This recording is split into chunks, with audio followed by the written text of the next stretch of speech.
庙门的边仔呢，有一个师兄伊就讲，伊讲这袂使怪你，爱怪我。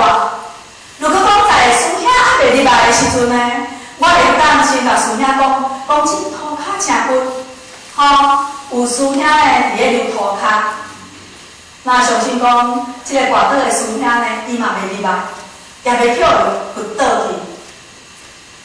那这个外岛的师兄就讲，你拢毋茫安尼讲，一切呢拢是我家己想方动态叫伊主导，这拢毋是恁的过失。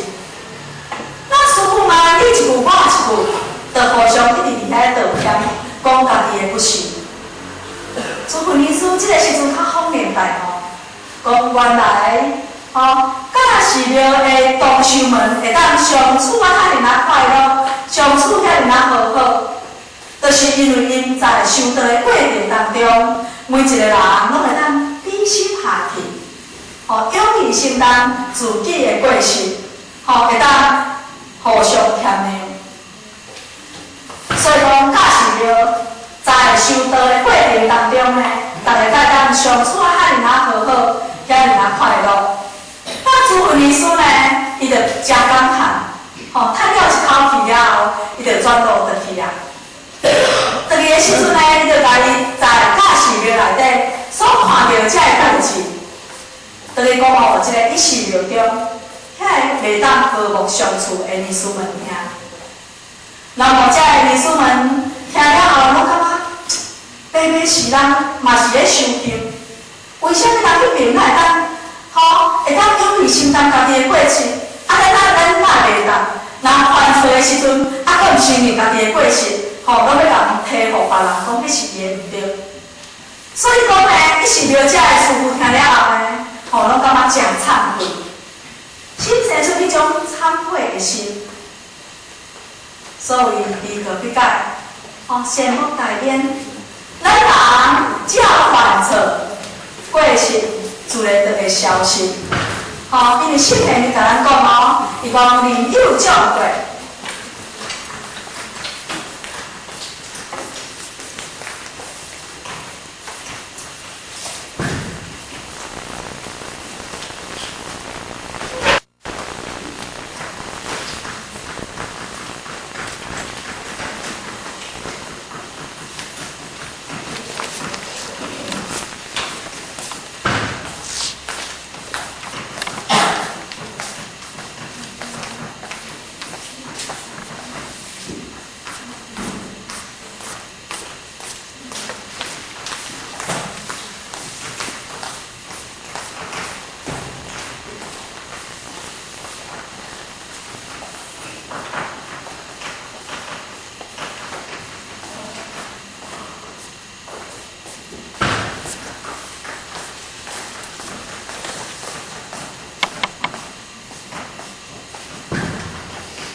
圣贤甲咱讲，伊讲人有种过，而不自悔，顿息疑心，做来负心，如水归海，渐成清果。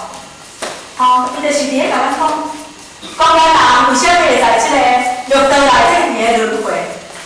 因为咱人所做的过失，拢是由着咱心意所想的，由着咱口中所讲出来。由咱的身躯，甲咱相